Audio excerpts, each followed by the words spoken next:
Pessoal, vamos conversar um pouco então sobre como é que funciona a fertilização com óvulos de doadora. É um tema bem interessante, muita gente precisa e é algo que às vezes pode melhorar bastante a chance. Então, como é que funciona isso? Sempre que um casal me procura, eu vou avaliar as condições básicas do espermatozoide, do útero, da trompa e da reserva de ovário. Muitas vezes, o paciente aí acima dos 40 ou com a menopausa precoce, por exemplo, às vezes a paciente tem uma baixa reserva ovariana, ela produz muito pouco óvulo próprio. Às vezes tem alguma chance, mas às vezes a chance é tão baixa que a gente não costuma incentivar. Por exemplo, pacientes acima dos 45 anos, a chance de sucesso com óvulo próprio é menos de 1% por tentativa. Então é algo que até existe, mas que não dá para contar com isso. Do mesmo jeito que eu falo que a pessoa joga na Mega Sena, ela não sai direto na concessionária da Ferrari para comprar o carro. Pode até dar certo, mas a gente não conta com isso.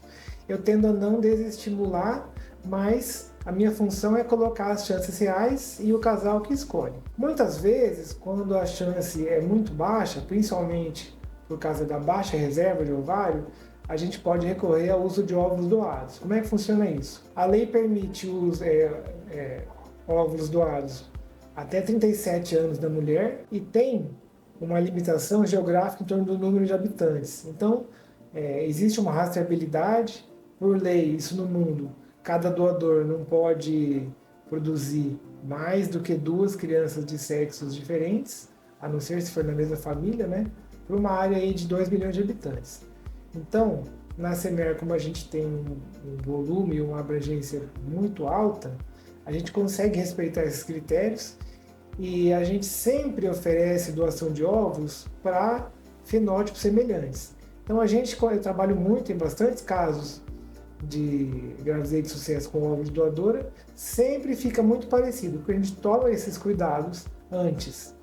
Então quando a mulher escolhe o óvulo de doadora, a gente geralmente usa óvulos a fresco, a não ser raros casos de características mais difíceis de encontrar, até pode ser óvulo congelado, mas em geral são ovos a fresco. A gente tem uma gama abrangente de doadores e o casal que escolhe ir para o óvulo de doadora, ele vai passar por uma entrevista, orientar sobre quais as características que eles desejam, tem compatibilidade de tipos de sangue, a gente avalia, por exemplo, cor dos olhos, cor do cabelo, formato do rosto.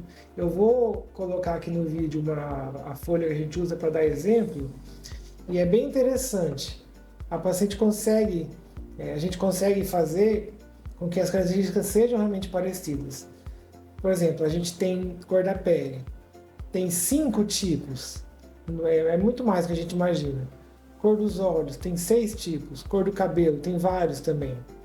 Então, vocês vão olhar nessa folha, a gente consegue mais ou menos montar como se fosse um quebra-cabeça mental do que seria a característica da doadora e o que é compatível com a receptora. Então o casal recebe uma ficha explicando mais ou menos a idade, mais ou menos o peso, mais ou menos a altura.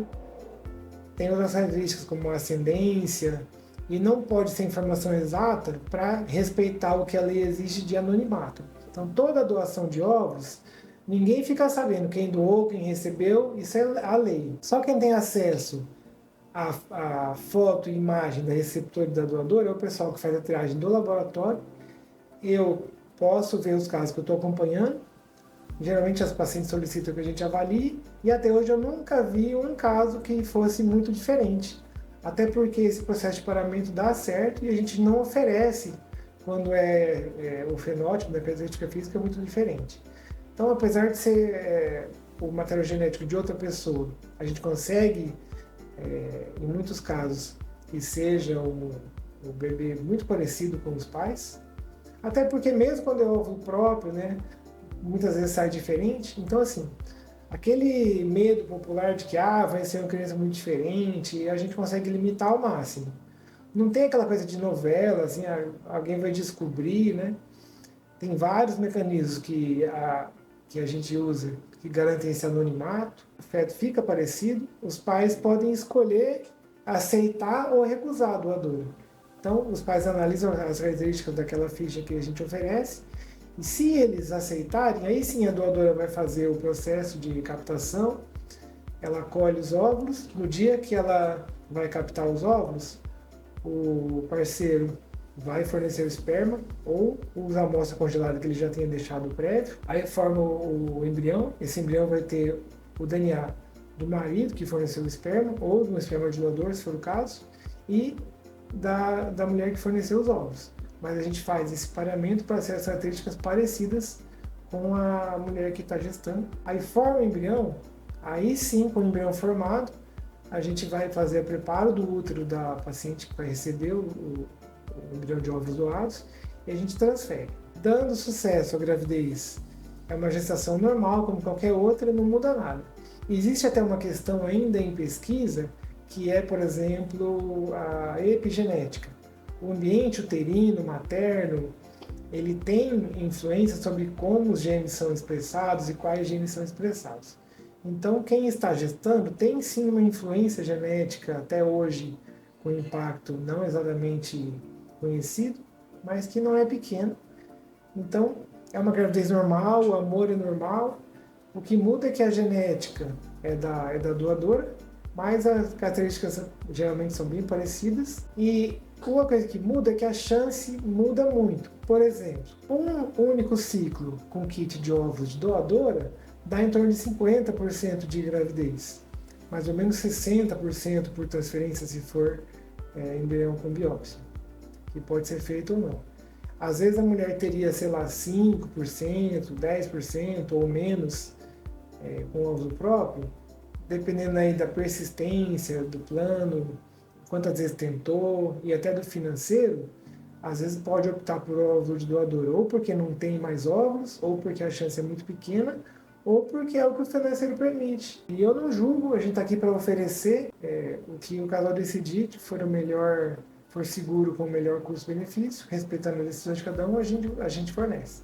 O importante é saber que o processo é seguro, tem um anonimato garantido, tem uma área de abrangência populacional que não dá para ter doadores com o mesmo material genético dentro daquele perímetro.